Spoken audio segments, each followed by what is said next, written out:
साल 1950 का यह एक चौंकाने वाला किस्सा रानी बाजार का है। यहाँ राम प्रकाश रहता था, जिसकी बेटी को 5 साल की उम्र में कैंसर हो गया। कई डॉक्टरों को दिखाने और इलाज कराने पर भी उसमें किसी तरह का सुधार नजर नहीं आया। होते होते एक रात कैंसर ने उसकी जान ले ली। उस बच्ची की जान रात को करीब 1 बजे गई थी।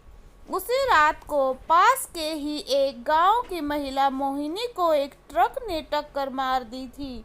मोहिनी के परिवार वालों ने पूरी विधि के साथ उसे अंतिम विदाई दी।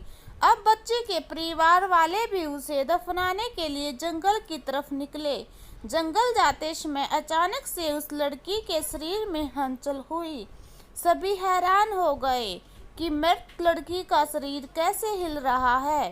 थोड़ी ही देर में लड़की जिंदा हो गई और उसके परिवार वाले खुशी खुशी उसे अपने साथ घर ले आए। किसी को इस बात की भनक न थी कि उस लड़की के अंदर उसी रात ट्रक से टकराई हुई मोहिनी की आत्मा घुस गई थी। बच्ची जब से मौत से लौट कर आई थी, तब से वही उदास और चुपचाप एक कोने में बैठी रहती थी। एक दिन उसकी माँ ने उसे खुद अपने हाथों से खाना खिलाया और मामा के घर लेकर जाने की बात कही। खाना खिलाकर उसे अच्छे से तैयार करके वो उसे अपने मायके ले गई। रास्ते में वो बच्ची जैसे ही उस ट्रक के हादसे वाली जगह पहुंची, तो उसने अपनी माँ को कहा कि मेरा गांव इधर है। माँ ने उसकी बातों पर बिल्कुल गौर नहीं किया और उस बात को हंसी में टाल दिया। कुछ ही देर में वो अपनी बेटी को मामा यानी अपने भाई के घर पहुंच गई। 1-2 दिन बाद मामा जी के घर के आसपास ही बच्ची के अंदर घुसी मोहिनी को अपनी पड़ोसन सिमरन दिखी। उसने जोर से उसे नाम से पुकारा। सिमरन ने पलट कर देखा तो एक बच्ची थी। उसे बड़ी हैरानी हुई कि इस लड़की को मेरा नाम कैसे पता है। तभी मोहिनी ने अपने साथ बीती सारी बातें उसे बता दी। उसने कहा कि मेरे परिवार वालों ने मेरी मौत से ही पहले मुझे जला दिया था, इसलिए मेरी आत्मा भटक रही है।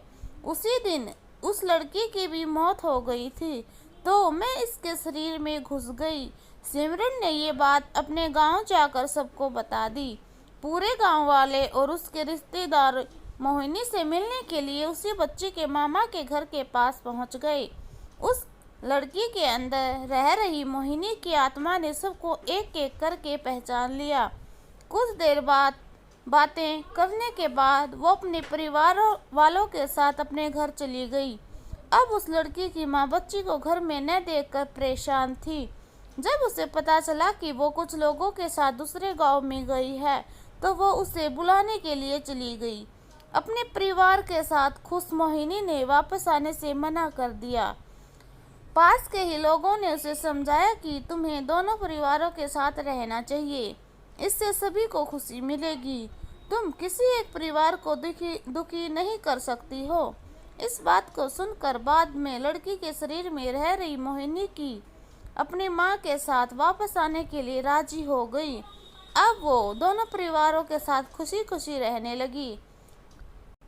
दोस्तों, कहानी से हमें ये शिक्षा मिलती है, जल्दबाजी में किया गया हर कार्य अधूरा रह जाता है, इसलिए कोई भी कार्य करने से पहले उसे अच्छे से देख परख लेना चाहिए।